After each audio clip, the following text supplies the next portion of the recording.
আসসালামু আলাইকুম রাহমাতুল্লাহি ওয়া বারাকাতুহু। সমস্ত প্রশংসা সেই মহান রব্বুল আলামিনের, যিনি যাবতীয় প্রশংসার মালিক। আজ যে বিষয়টি নিয়ে আলোচনা করব, সে বিষয়টি হলো কুরবানির ফজিলত। এই কুরবানি করলে কতটা ফজিলত আছে, ইনশাআল্লাহ সেই বিষয় নিয়ে কোরআন ও হাদিস থেকে ইনশাআল্লাহ আলোচনা করব। সেই থেকে 10টি ফজিলত নিয়ে আজ আলোচনা করব। ১ নম্বর যে ফজিলত, সেটি হলো তিরমিজি শরীফের হাদিস 1493 নম্বর হাদিস। নবী করিম সাল্লাল্লাহু আলাইহি সাল্লাম ইরশাদ করে যে আল্লাহ তাআলার কাছে সবথেকে প্রিয় ইবাদত ঈদের দিনে যে রক্ত প্রবাহিত করবে।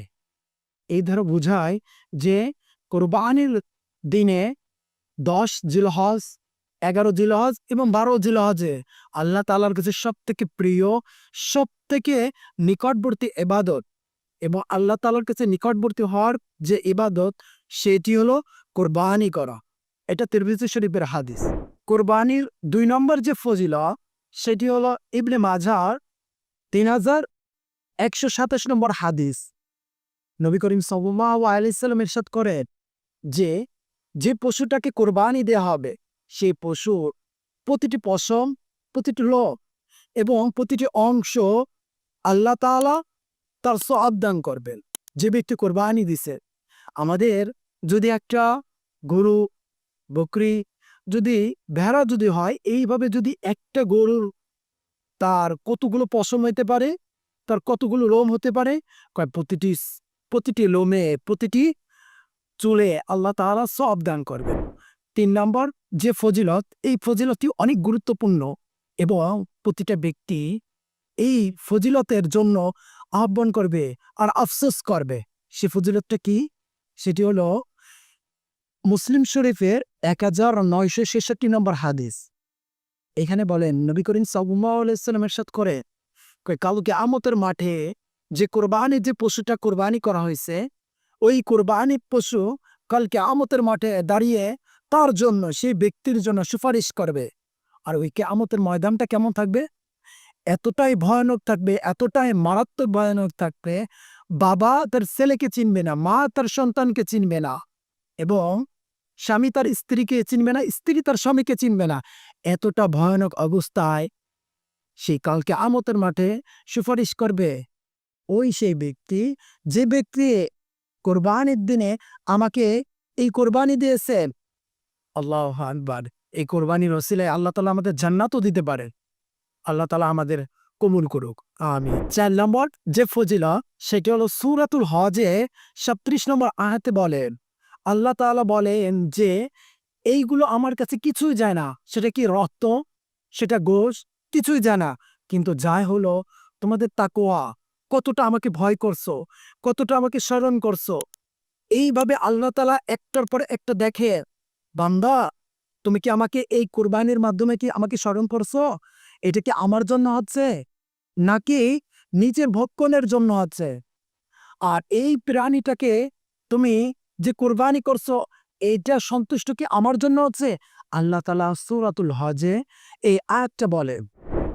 5 নম্বর যে ফজিলত, সেটি হলো ইব্রাহিম আলাইহিস সালাম এবং ইসমাইল আলাইহিস সালামের যে ঘটনা, এই ঘটনাটাকে কেন্দ্র করে আমরা যখন কোরবানি দিব, এটা সুন্নাতে পরিণত হবে।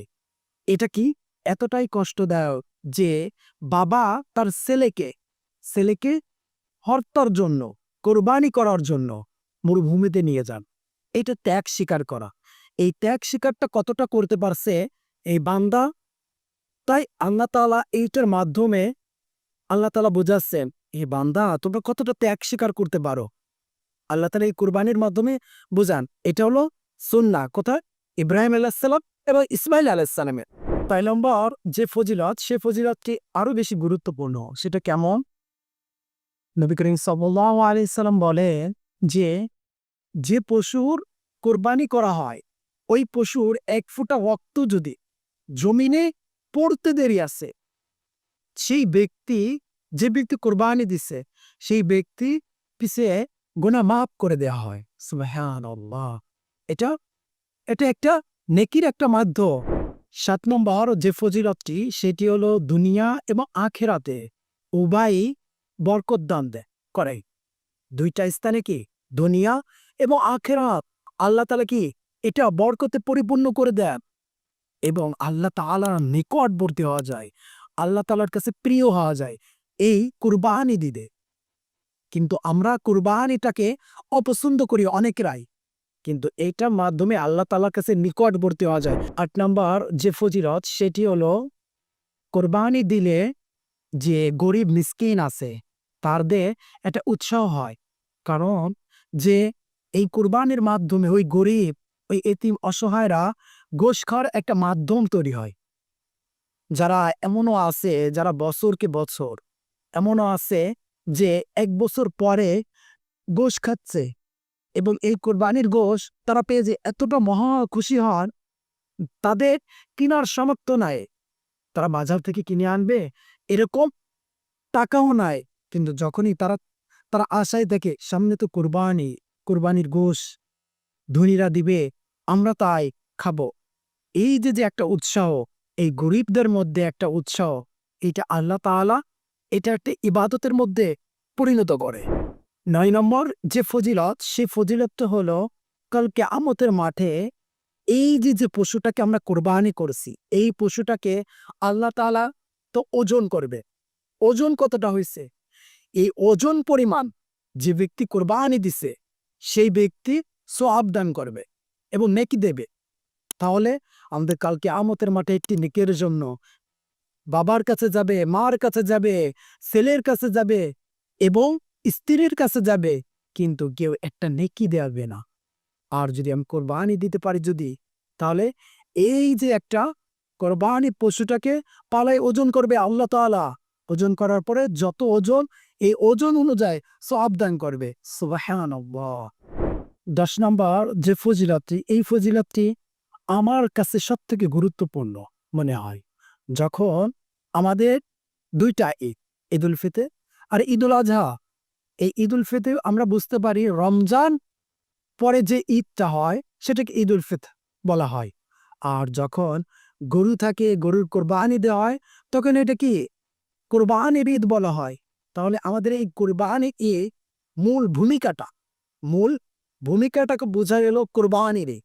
গরু কোরবানির একটা ঈদ, এই উৎসাহটা নবী করিম সাল্লাল্লাহু আলাইহি সাল্লাম সেম এইভাবেই বলছে যে এটা হলো উৎসাহ এই গরু কোরবানির মাধ্যমে।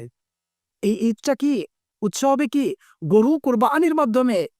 আমরা সকলকেই বলবো যার আর্থিক ভালো, যার কাছে ৭.৫ তোলা স্বর্ণ এবং ৫২ তোলা রূপা আছে, সেটা যদি জিলহজের যদি ১০, ১১, ১২ মধ্যেও যদি হয়ে যায়, কমপ্লিট হয়ে যায়, তাকে বলবো কোরবানি। এত ফজিলত থাকার পরও আমরা কোরবানিটাকে প্রাধান্য দেই না, কোরবানি থেকে আমরা মাহরুম হয়ে যাই। আল্লাহ জানে এই কোরবানির মধ্যে, এই কোরবানির ওসিলে আল্লাহ তাআলা আমাদের কাল কিয়ামতের মাঠে জান্নাতও দিতে পারেন। তার জন্য সকলকেই বলবো এই প্রতিটা ফজিলত অনুযায়ী আমরা আমল করব এবং কোরবানি দেওয়ার জন্য চেষ্টা করব ইনশাআল্লাহ। আল্লাহ তাআলা আমাদের কবুল করুক। আমিন।